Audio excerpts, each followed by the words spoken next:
नमस्कार, आप देख रहे हैं कोट न्यूज़ बुलेटिन। कोरोना जिसके नाम से ही डर लगता है, ये डर आपको, हमको, आम आदमी को ही नहीं लगता। ये उन डॉक्टरों, उन नर्सिंग कर्मियों को और उन सफाई कर्मियों को भी लगता है जिन्हें पिछले 3 महीने से हम कोरोना वॉरियर कह के सम्मान कर रहे हैं।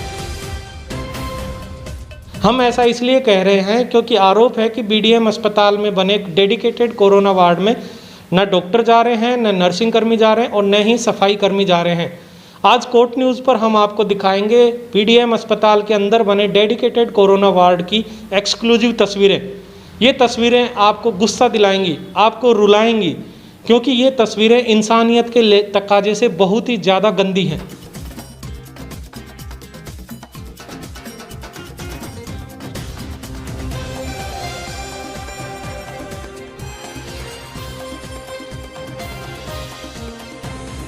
हमारा मकसद डॉक्टरों को, नर्सिंग कर्मियों को या सफाई कर्मियों को नीचा दिखाने का बिल्कुल भी नहीं है। हम उनका सम्मान करते हैं, लेकिन जनहित में इन तस्वीरों को दिखाना ज़रूरी हो गया है। इस वार्ड में आप समझिए कि इस कोरोना वार्ड में कोई भी हो सकता है, आप, हम, कोई आम आदमी या कोई ख़ास आदमी। क्या इन बीमारों का इलाज करना, इनकी केयर करना डॉक्टरों, स्वास्थ्य कर्मियों का काम नहीं है? आरोप है कि बीडीएम के कोरोना वार्ड में भर्ती हर मरीज के साथ जानवरों से भी बदतर व्यवहार किया जा रहा है। क्या आप सोच सकते हैं कि यहां मरने के बाद 3 घंटे तक मरीज का शव पलंग पर पड़ा रहे, लेकिन कोई कोरोना वॉरियर उसे इतना सम्मान भी नहीं देता कि बेड से आधा लटक रहे शव को सीधा ही कर सके। बानसूर के जिस मरीज की पिछले दिनों बीडीएम में मौत हुई थी, ये उन्हीं का शव बताया जा रहा है। अगल बगल वाले बेड पर दूसरे कोरोना मरीज हैं, लेकिन मरने वाले के बेड के पास वेंटिलेटर कहीं नहीं दिख रहा। क्या वेंटिलेटर लगाकर उसकी ज़िंदगी को बचाया नहीं जा सकता था? लॉकडाउन शुरू होने से पहले हमने बीडीएम अस्पताल की रिपोर्ट दिखाई थी, जिसमें अस्पताल प्रबंधन ने दावा किया था कि पर्याप्त सुविधाएं जुटा ली गई हैं। मीडिया को कोरोना वार्डों में ले जाकर वेंटिलेटर्स को दिखाया गया था। कोट न्यूज़ पूछना चाहता है कि क्या वो सजावटी वेंटिलेटर थे? कोरोना वार्ड का टॉयलेट तो इतना गंदा है कि हम उसे आपको दिखा भी नहीं सकते, आपको उल्टी आ जाएगी। ये टॉयलेट कॉमन यूज़ किया जाता है, यानी जितने भी कोरोना पॉजिटिव इस वार्ड में भर्ती हैं सभी एक ही टॉयलेट यूज़ करते हैं। हैरानी की बात यह भी है कि कोरोना मरीजों को इंडिविजुअल वार्ड में शिफ्ट होना चाहिए था, लेकिन यहाँ देखिए एक कॉमन वार्ड में सभी लोग भर्ती कर दिए गए हैं। अब इधर कोरोना वार्ड के डस्टबिन को देखिए। यहाँ भर्ती मरीजों का आरोप है कि डस्टबिनों की सफाई के लिए कोई नहीं आता। डस्टबिन छोड़िए, यहाँ बिस्तरों की चद्दर तक नहीं बदली जाती।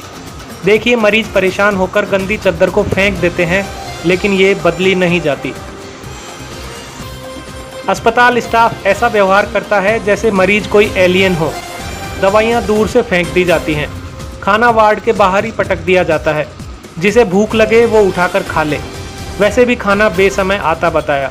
दोपहर का खाना 2-3 बजे जाकर मिलता है। रात के खाने का तो पूछिए मत, और खाने की क्वालिटी आप खुद देख लीजिए। हम अपने मोबाइल पर एक कॉलर ट्यून सुनते हैं कि बीमारी से डरें, बीमार से नहीं। लेकिन इन डॉक्टरों का जो व्यवहार है, नर्सिंग कर्मियों का व्यवहार है, अस्पताल का जो व्यवहार है, क्या वो दिखाता नहीं है कि ये बीमार से डर रहे हैं, बीमारी से नहीं? क्या ये इनका कसूर है कि कोरोना हो गया है? क्या ये इस वास्तव में बीमार व्यक्ति इस व्यवहार के लायक है जो जानवरों जैसा इनके साथ व्यवहार किया जा रहा है?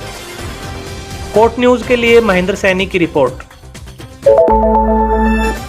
कोटपुतली तहसील में आज भी कोरोना पॉजिटिव मिलने का सिलसिला जारी रहा। आज कुल 3 केस मिले हैं। एक टापरी गांव में, एक बनेठी के पास रावतों की ढाणी में और एक मामला छोटी कोटड़ी तालवा में मिला है। इन तीनों का फिलहाल राजकीय बीडीएम अस्पताल में इलाज चल रहा है। इनके संपर्क में आए लोगों की आज स्क्रीनिंग की गई। बीसीएमओ डॉक्टर रामनिवास यादव ने बताया कि आज राजनोता पीएचसी का औचक निरीक्षण भी किया गया। यहाँ व्यवस्था गंभीर पाए जाने पर वैकल्पिक व्यवस्था कर ओपीडी संचालन के निर्देश दिए गए हैं।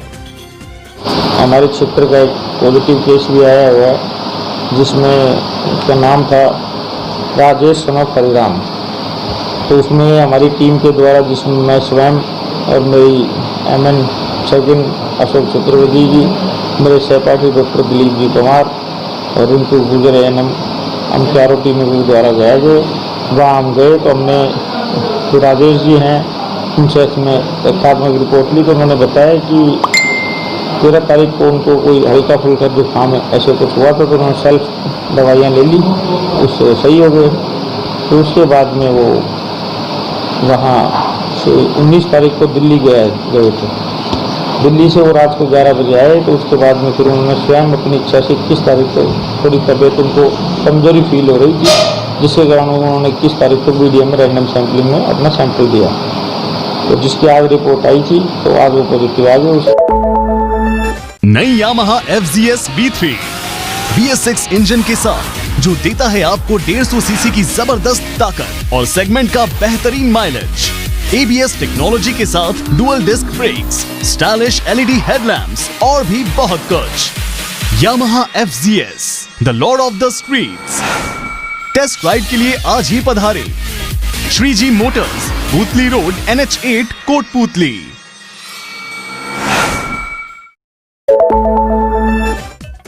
विराटनगर के बहादुरपुरा में 2 बच्चों के साथ कुकर्म करने वाले ढोंगी साधु को गिरफ्तार कर लिया गया है। ये साधु यहां गोरखनाथ मंदिर में रहता था। 20 जून को यह मामला पोक्सो एक्ट में दर्ज किया गया था और आज पुलिस ने आरोपी को पकड़ लिया। ढोंगी साधु पर बच्चों को पोर्न फिल्म दिखाने का भी आरोप है। भीलवाड़ी में 40 लाख रुपए की लूट के मामले में आज 2 और आरोपियों को गिरफ्तार कर लिया गया है। कोटपुतली एसपी रामकुमार कसवा ने बताया कि गिरफ्तार मुलजिम कुलदीप और हेमेंद्र से लूट के 13.5 लाख रुपए भी बरामद किए गए हैं। इस मामले में अब तक 6 आरोपी गिरफ्तार किए जा चुके हैं। 17 लाख रुपए और लूट में काम में ली गई बाइक और कार को भी कल बरामद कर लिया गया था। इस संबंध में कल ही जयपुर में रेंज आईजी एस सेंगाथिर और ग्रामीण एसपी शंकर दत्त शर्मा ने प्रेस कॉन्फ्रेंस कर खुलासा किया था। आज हमने 2 मुलजिम और गिरफ्तार किए हैं और कुल 13.50 लाख रुपए हमने बरामद किए हैं। अब तक कुल 6 मुलजिम हमने गिरफ्तार कर लिए हैं और 30.5 लाख रुपए अब तक बरामद किए हैं। इसमें अन्य मुलजिमों की तलाश और बाकी जो पैसे गए हैं उनकी तलाश जारी है। बीजेपी ओबीसी मोर्चा जयपुर जिला देहात उत्तर की तरफ से आज कार्यकर्ताओं के साथ वर्चुअल मीटिंग आयोजित की गई। मीटिंग की मुख्य वक्ता राजसमंद सांसद दिया कुमारी रही।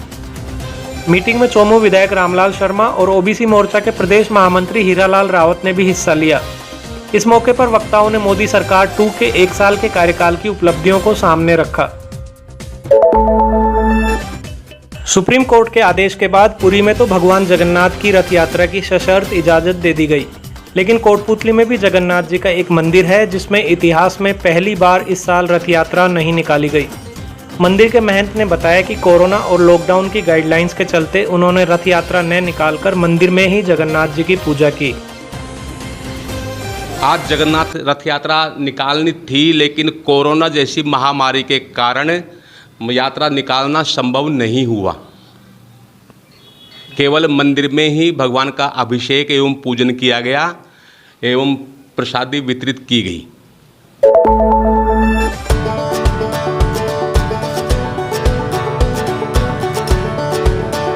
DPWS has left no stone unturned to bring to the doorstep of the learners an education cum extracurriculum package that would help them be future ready.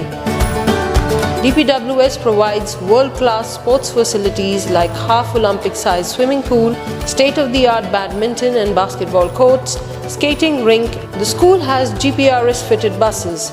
The school has blended learning with smart class facilities in each classroom. The music and instrumental classes have the latest technology. Children are taught guitar, congo, tabla, harmonium, and the list is endless. The art and craft classes help the children develop imagination and dexterity. The staff is highly experienced and well qualified to teach and impart knowledge to the 21st century learners.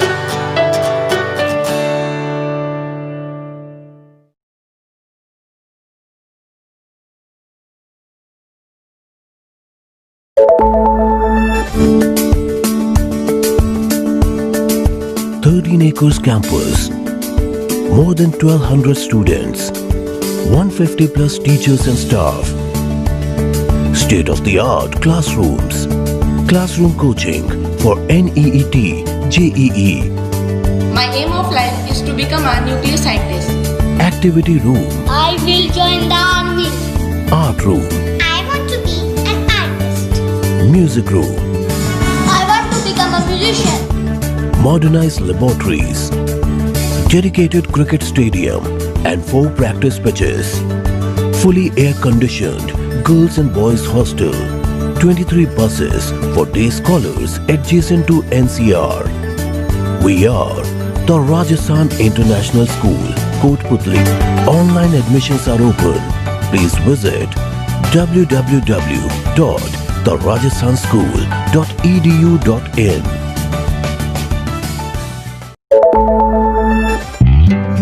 ताज़ा तरीन updates के लिए हमारे Facebook page को like और follow कर लें।